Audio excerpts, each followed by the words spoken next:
All right.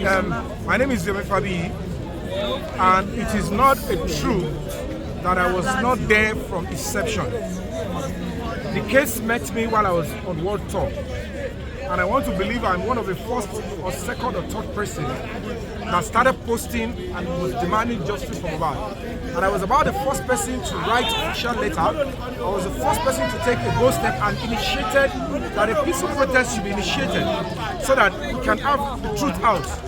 But of course, fighting for justice, fighting for human rights is not competition. So we don't need to know who is number one, who is number two. It is one of those theories that they will use to try to gag or to weaken the quest for justice. There is no time that is too late until, even if justice is served, people can still queue into justice. So whoever wants to come in now can still come in, because at the end of the day, nobody, including those that thought they started, they don't know what killed Mohbad, who killed Mohbad. Even the police don't even know yet. So it means that the case is still as fresh as anything.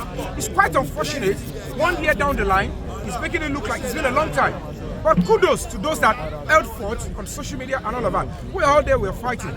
But now that I feel like, okay, the case is getting weaker, and I need to stand in fully, come out fully, and I need to come out when it will look like I'm in competition with anybody.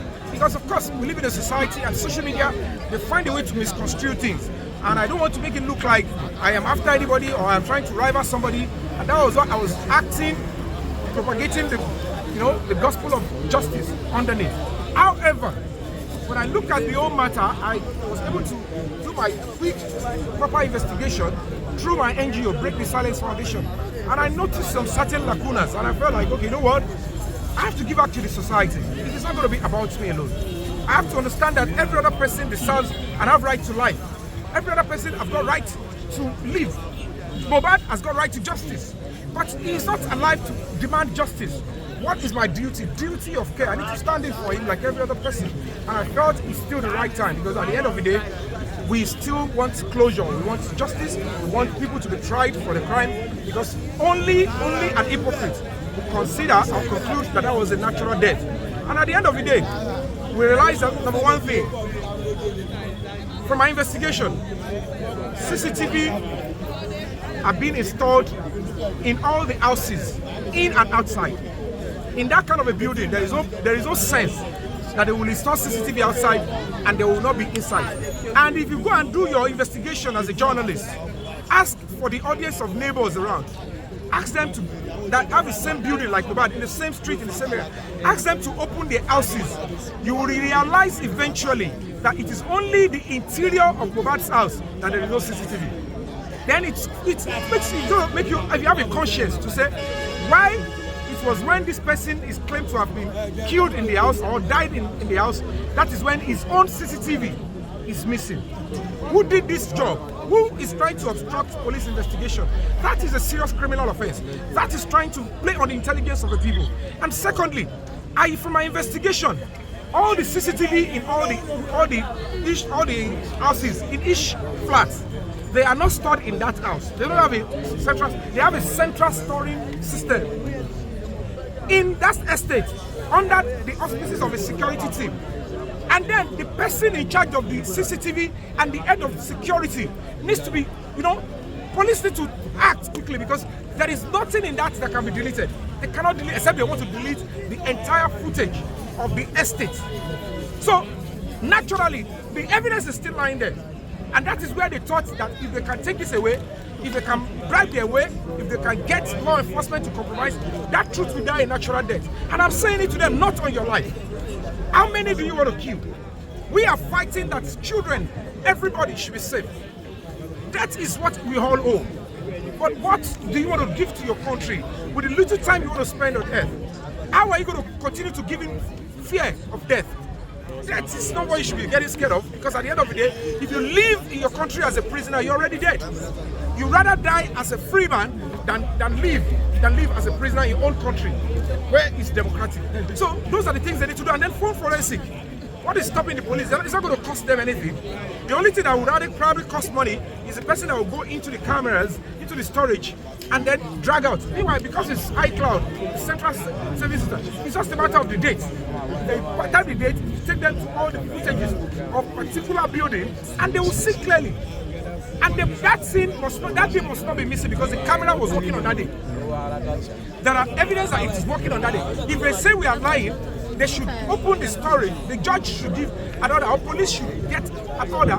The family, the lawyer, as well as the police should go to the system and see for themselves what transpired that day. From day one, from 12:00 to 11:59 p.m. You will see the truth. And let the people, let the world, let us know the truth, and so that we can have closure. So why is everybody dodging away from that? Why do they think the Nigerian people are not intelligent enough to know that? Because at the end of the day, none of the houses, go and do your research, none of the houses there, they have CCTV staircase everywhere, but they don't have a storage in the flats. There is a central storage system. That is the person that they need to bring to questioning. The head of security, and then they should speak to the conscience of people living in that estate. They have a city meeting. They should tell them, don't make your estate a vineyard of murderers. Don't harbor murder. Don't harbor homicide. We don't know who is next. And of course, phone forensic is crucial. Who is involved? Was it a call from outside? Was the door open for somebody to come and perpetrate this crime? Was it a conspiracy? It is a likelihood. It's a possibility. There are cameras on the street. They should approach them, get a court injunction, check well. I did my discreet investigation. We should meet with them and say, okay, from our feasibility studies, this camera can help. There is another one at the entrance. It can help. I know they sent a message to them long time ago that they should contribute money while Mohbad was alive for that CCTV. And of course, I'm very sure he must have contributed. Even if he doesn't contribute, the CCTV on the edge of the street is still there. And it captures everything. You'll be able to see inflow and outflow. And the timing. It will lead us easily. Science and technology has killed a lot of evils. Why are they making us look stupid in this country? Why are we going to continue like this? Is this what we want to give to our children?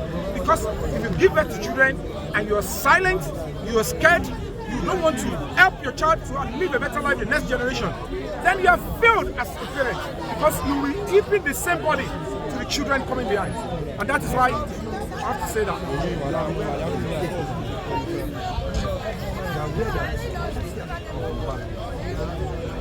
Yeah?